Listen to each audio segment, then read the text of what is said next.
Hello friends. ये market सबके समझ से बाहर है। कभी मार्केट ऊपर जा रहा है तो कभी नीचे जा रहा है। सब कोई कंफ्यूज है, करें तो क्या करें, सब लोग परेशान हैं। लेकिन हम लोगों को एक चीज़ नहीं छोड़ना चाहिए और वो है नॉलेज इंक्रीज। मतलब हम लोग को हमेशा नॉलेज लेते रहना चाहिए। मार्केट का काम ही यही है कि कभी ऊपर जाएगा तो कभी नीचे जाएगा। ऐसा नहीं है कि एक ही डायरेक्शन में जाता है। तो हम लोगों को नॉलेज हमेशा लेते रहना चाहिए और इंक्रीज करते रहना चाहिए। इसी में आज हम लोग बात करेंगे बॉन्ड्स क्या होता है। बॉन्ड्स के बारे में हम लोग जानेंगे। बॉन्ड्स के बारे में आप लोगों ने सुना तो बहुत होगा कि एफडी से ज़्यादा रिटर्न देता है, ये बेस्ट है। लेकिन 95% से ज़्यादा लोग बॉन्ड में इन्वेस्ट नहीं करते हैं क्योंकि उन्हें रिस्की लगता है। कभी ये लगता है कि हम इन्वेस्ट करें तो कहाँ से करें, उन्हें पता नहीं होता है। कभी ये सोचते हैं कि ये सेफ है नहीं है, बहुत सारी कंफ्यूजन है लोगों को और वो ये समझते हैं कि हमें इन्वेस्ट नहीं करना चाहिए। आज हम लोग इसी में सब कुछ बात करेंगे, एक एक चीज क्लियर करेंगे। जो भी आपका कंफ्यूजन हो, सारा का सारा कंफ्यूजन क्लियर हो जाएगा। कोई ऐसा चीज नहीं होगा जो आपको कंफ्यूजन रह जाए। आज मैं आप लोगों को बॉन्ड्स के बारे में सबसे हट के बताऊंगा, बहुत ही अलग तरीके से, आसान भाषा में, इतना सिंपल बताऊंगा कि अगर कोई बॉन्ड्स जानता भी नहीं होगा उसको पता चल जाएगा कि बॉन्ड होता क्या है, बॉन्ड में हम इन्वेस्ट कैसे करते हैं, बॉन्ड हमारा रिस्की है कि नहीं है, और हम करें तो कहाँ से इन्वेस्ट करें। हर एक चीज आपका क्लियर हो जाएगा। कोई भी ऐसा चीज नहीं है जो बचा रहेगा। और मैं उम्मीद करता हूं कि अगर आप ये पूरा वीडियो देख लेते हैं तो आपका कोई भी कंफ्यूजन नहीं बच जाएगा। सारा का सारा कंफ्यूजन क्लियर हो जाएगा, हर एक चीज क्लियर हो जाएगा और आपको कहीं दूसरे जगह जाने की जरूरत नहीं है, कोई दूसरा वीडियो देखने की जरूरत नहीं पड़ेगा। इतने आसान भाषा में और इतना सिंपल में मैं आपको समझाऊंगा। तो चलिए अब हम लोग शुरू करते हैं। बॉन्ड होता क्या है? जब कोई कंपनी को पैसा चाहिए होता है, फंड रेज करना होता है, तो वो कंपनी क्या करती है? या तो वो स्टॉक मार्केट से फंड रेज कर सकती है, दूसरा उसके पास ऑप्शन होता है बैंक से लोन ले सकती है। लेकिन स्टॉक मार्केट में अगर वो फंड रेज करे और आईपीओ लाए, पब्लिक से पैसा ले स्टॉक मार्केट के थ्रू, तो उसमें क्या होगा कि उसका इक्विटी डाइल्यूट हो जाएगा और उसको अपनी कंपनी में किसी और को हिस्सा देना पड़ेगा। तो बहुत सारी कंपनी ऐसे होते हैं जो नहीं चाहते हैं कि अपने हिस्से को कम करें और दूसरों को दें, दूसरों को देना नहीं चाहते हैं। पहला ऑप्शन ये होता है। लेकिन वो कंपनी नहीं करना चाहती, अपने हिस्से किसी और को देना नहीं चाहती है। जो दूसरा होता है बैंक से लोन लेना। लेकिन अगर वो बैंक से लोन लेती है तो उसका क्या होगा कि रेट ऑफ इंटरेस्ट ज्यादा होगा, उस बैंक को महंगा पड़ेगा अगर वो वहां से इंटरेस्ट लेती है। तो कंपनी जब ये दोनों ऑप्शन को यूज नहीं करती है, ना तो वो शेयर मार्केट से पैसा रेज करती है, ना ही वो बैंक से लोन लेती है, तो उसके पास एक तीसरा ऑप्शन आ जाता है बॉन्ड्स, जो कि पब्लिक से और गवर्नमेंट से डायरेक्टली पैसा ले लेती है। इसी चीज को हम लोग बोलते हैं बॉन्ड।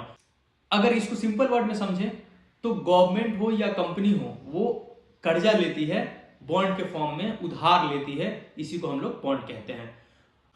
कंपनी ऐसा क्यों करती है कि वो बॉन्ड्स लेके आती है? तो देखिए, अगर वो शेयर मार्केट में इन्वेस्ट करती है तो आप समझ ही गए कि उसकी इक्विटी डाइल्यूट होगा। लेकिन वही अगर बैंक से वो लोन लेती है तो बैंक क्या करेगी, उसको 10 से 12% पे रेट ऑफ इंटरेस्ट पे देगी उसको।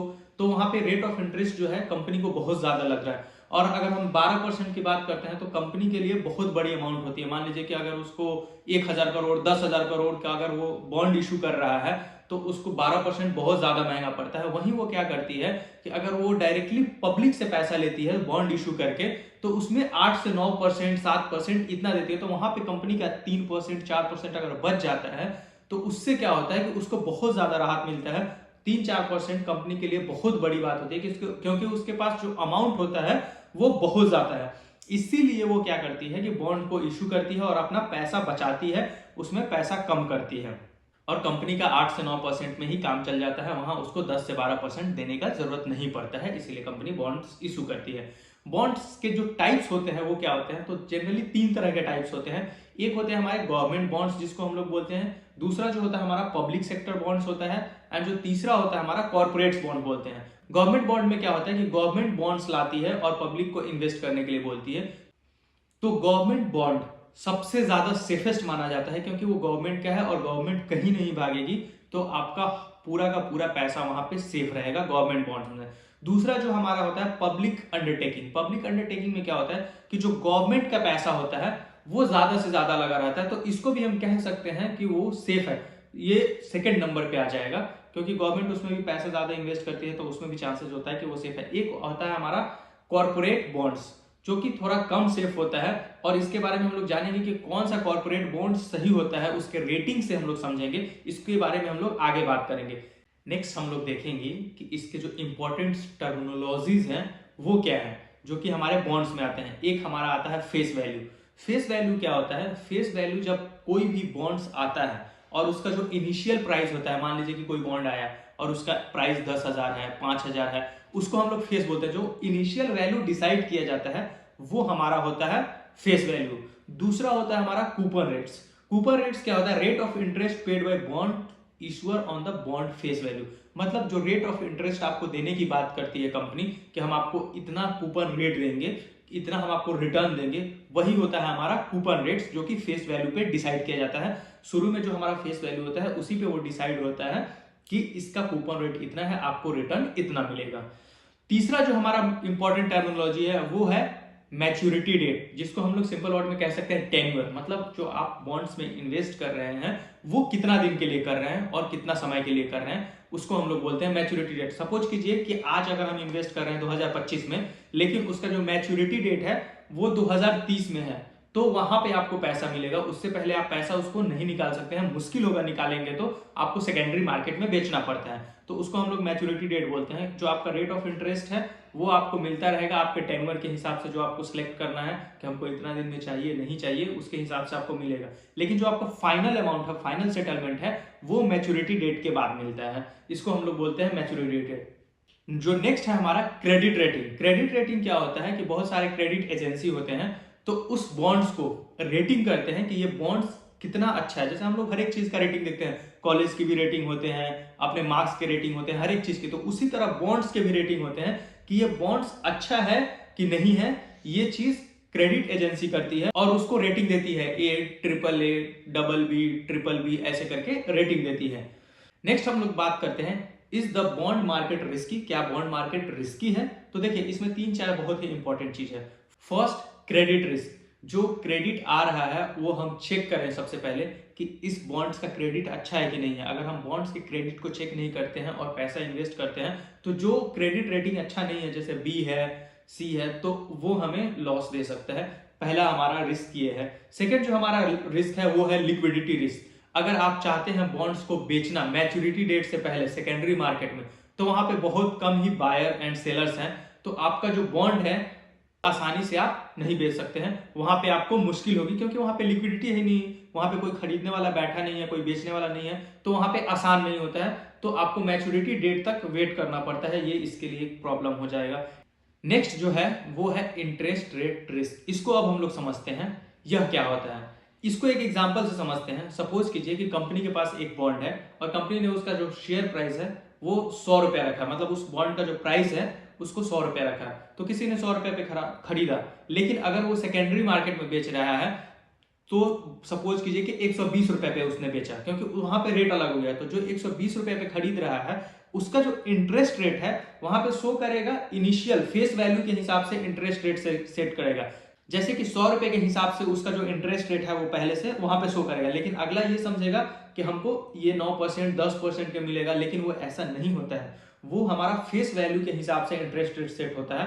अगर आप 120 में खरीद रहे हैं तो आपको 120 पे 9%, 10% नहीं मिलेगा। उसका जो फेस वैल्यू पे बॉन्ड्स का प्राइस है उस पे आपको वो फेस वैल्यू पे रिटर्न मिलेगा, मतलब कि 100 रुपए पे ही आपको रिटर्न मिलेगा। तो यहाँ पे एक रिस्क ये है कि आपका जो रिटर्न है वो कम हो जाता है इस कंपैरिजन में। वही अगर आप उसको 80 रुपए में खरीदते हैं तो आपका बेनिफिट यहाँ पे हो जाएगा कि आपका जो रेट ऑफ इंटरेस्ट है वो अच्छा हो जाएगा, वो बढ़ जाएगा, क्योंकि उसका जो रेट ऑफ इंटरेस्ट है वो 100 रुपए पे आपको मिलेगा, लेकिन आपने तो खरीदा 80 रुपए पे है, तो आपको यहाँ पे बेनिफिट हो सकती है। जो नेक्स्ट हमारा लास्ट रिस्क है वो ये है टेन्योर।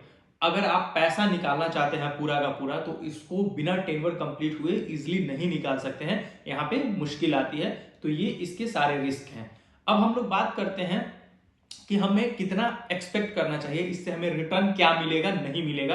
तो देखिए जनरली हम लोग अगर एफडी में पैसा इन्वेस्ट करते हैं तो वहां हमें 5 से 6% का रिटर्न मिलता है। वही अगर हम लोग सेविंग बैंक में इन्वेस्ट करते हैं, अगर हम पैसा अपने सेविंग बैंक में छोड़ देते हैं, रहने देते हैं, तो वहां हमें ज्यादा से ज्यादा 2 से 3%, मैक्सिमम 4% हमें रिटर्न मिल जाता है। लेकिन अगर आप बॉन्ड में इन्वेस्ट कर रहे हैं तो आपको 8%, 9%, 10%, कोई कोई ऐसे बॉन्ड्स भी हैं जो कि हाई रिस्क होते हैं, वो 11 से 12% भी रिटर्न देते हैं। तो यहाँ पे जनरली आप 8 से 9% रिटर्न को एक्सपेक्ट कर सकते हैं, इतना आपको रिटर्न यहाँ पे मिल जाएगा, यहाँ पे कोई प्रॉब्लम वाली बात नहीं होगी।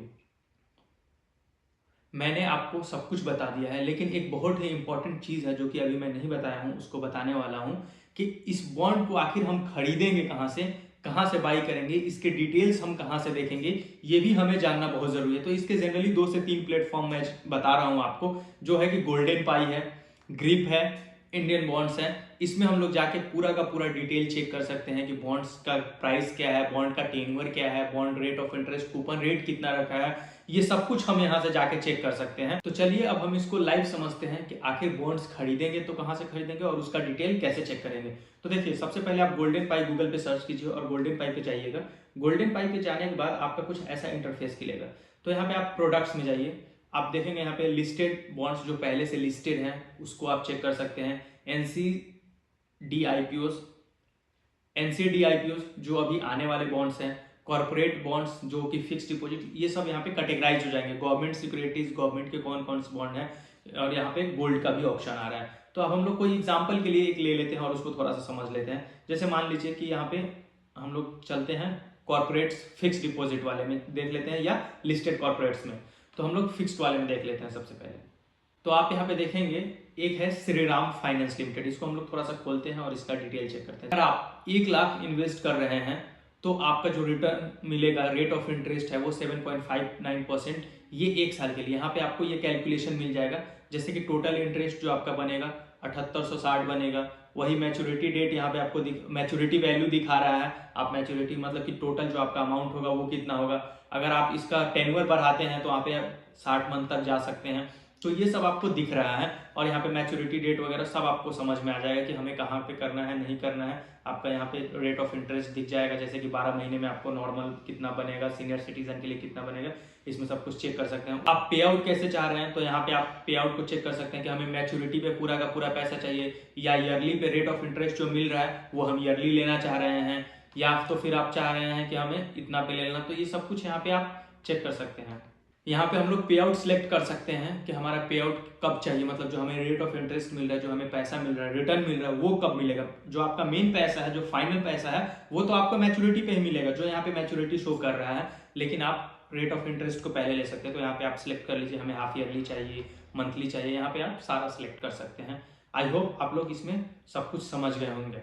अब बात आती है, क्या हमें इसमें इन्वेस्ट करना चाहिए, बॉन्ड्स को खरीदना चाहिए कि नहीं खरीदना चाहिए। तो देखिए, अगर आप एफडी में इन्वेस्ट कर रहे हैं और अपने रिटर्न से खुश नहीं हैं, या आप स्टॉक्स मार्केट में इन्वेस्ट कर रहे हैं और वहां पे रिस्क ज्यादा है, वहां पे आपको ज्यादा प्रॉब्लम हो रहा है, तो आप बॉन्ड्स में इन्वेस्ट कर सकते हैं, क्योंकि एफडी से यहाँ पे ज्यादा पैसा मिलता है और जो रिस्क है वो शेयर मार्केट से कम है। तो दोनों से बेहतर है, तो आप इसमें जा सकते हैं और इस चीज को देख सकते हैं, खरीद सकते हैं। आई होप आप लोग समझ गए होंगे। Thanks for watching. अगर आपको ये वीडियो अच्छा लगा होगा तो आप अपने दोस्तों के साथ शेयर जरूर कीजिएगा और उन्हें भी बताइएगा कि बॉन्ड्स क्या होता है, और हमारे वीडियो को लाइक जरूर कीजिएगा और चैनल को सब्सक्राइब करना ना भूलिएगा। Okay, bye bye.